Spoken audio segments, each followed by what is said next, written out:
Dan pemirsa, selain desa Sumbersari, jembatan Geladak Perak juga ikut terdampak erupsi Gunung Semeru ini. Hingga kini petugas terus membersihkan jembatan ini dari material abu vulkanik. Dan untuk mengetahui kondisi terkini, kita sudah tersambung bersama dengan jurnalis Metro TV, ada Henry Tera dari sana. Tera, bagaimana kondisi terakhir pembersihan jembatan Geladak Perak saat ini? Bisa Anda ceritakan? Baik, selamat sore Alka dan pemirsa. Saat ini saya sedang berada di Jembatan Geladak Perak yang berada di Desa Sumberwulu, Lumajang, Jawa Timur. Dapat saya ceritakan bahwa sekitar pukul setengah 1 siang tadi, Gunung Semeru terkena sekundari erupsi, di mana hasil dari sekundari erupsi tersebut mengakibatkan aliran sungai yang berada di bawah Jembatan Geladak Perak ini dialiri oleh lahar dingin. Yang dapat saya gambarkan bahwa di depan saya merupakan aliran lahar dingin yang masih menyembul dengan uap-uapnya. Dan juga setelah adanya banjir lahar dingin ini yang diikuti oleh hujan dan juga hujan debu menutupi Jembatan Geladak Perak yang tadinya berwarna merah, dapat saya gambarkan juga jembatan ini telah tertutup dengan debu. Dan oleh sebab itu pada saat ini pihak gabungan antara Polres Lumajang, Satpol PP dan juga Kementerian Pekerjaan Umum akan melaksanakan kegiatan pembersihan Jembatan Geladak Perak yang berada di Desa Sumberwulu. Dapat saya jelaskan bahwa saat ini akan mulai berlangsung proses pembersihan yang diadakan oleh pihak kepolisian Polres Lumajang, dan saat ini sedang terjadi proses penyemprotan air untuk membersihkan material-material debu yang berada di Jembatan Geladak Perak. Seperti yang diketahui bahwa Jembatan Geladak Perak ini memiliki panjang sekitar 140 meter yang menghubungkan dua provinsi di Jawa Timur. Maksud saya dua kabupaten yang ada di Jawa Timur, yaitu Kabupaten Malang dan juga Kabupaten Lumajang.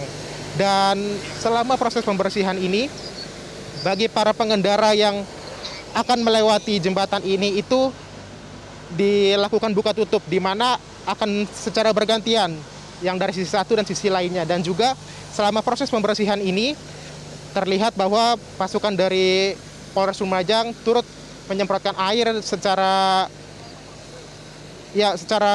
lebih banyak ke area Jembatan Geladak Perak ini. Dan juga tujuan pembersihan ini yakni untuk mengurangi debu dari abu vulkanik yang memang berada di Jembatan Geladak Perak ini.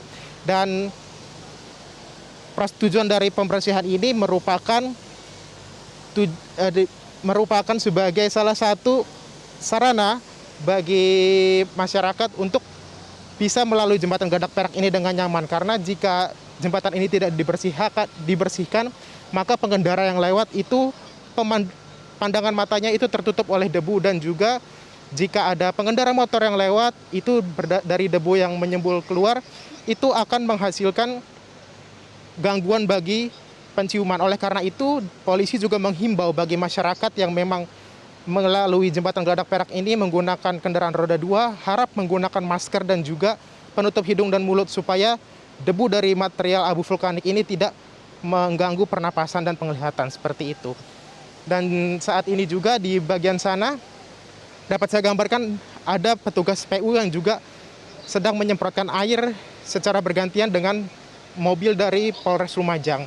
Dan pada saat ini di proses pembersihan ini juga diawasi langsung atau juga dipantau secara langsung oleh Kapolres Lumajang dan juga Wakapolres Lumajang, sehingga memang pembersihan Jembatan Geladak Perak ini dilakukan secara cepat dan juga dilakukan secara efisien, mengingat bahwa Jembatan Geladak Perak ini merupakan salah satu akses utama bagi warga yang ingin pergi ke Kabupaten Lumajang dan juga Kabupaten Malang. Demikian Alka terkait proses pembersihan yang dapat saya jelaskan kepada Anda dan pemirsa. Ya, Tera, selain jembatan yang tempat Anda saat ini berdiri, Jembatan Geladak Perak, seperti apa nasib infrastruktur lainnya yang ada di Desa Sumbersari saat ini? Baik Alka, terkait infrastruktur yang ada di Desa Sumbersari, saat kemarin pagi itu beberapa alat berat telah masuk ke daerah Dusun Sumbersari, di mana alat berat tersebut membuka akses jalur bagi jeep dan juga bagi mobil relawan untuk mengangkat harta benda dan juga membantu para pengungsi untuk mengungsi kembali ke pengungsian, seperti itu. Karena memang setiap pagi aktivitas yang dilakukan oleh para pengungsi yakni menyelamatkan harta benda dan juga mencari memperbaiki puing-puing yang memang masih ada di sekitar rumahnya. Demikian Alka yang bisa saya sampaikan terkait infrastruktur.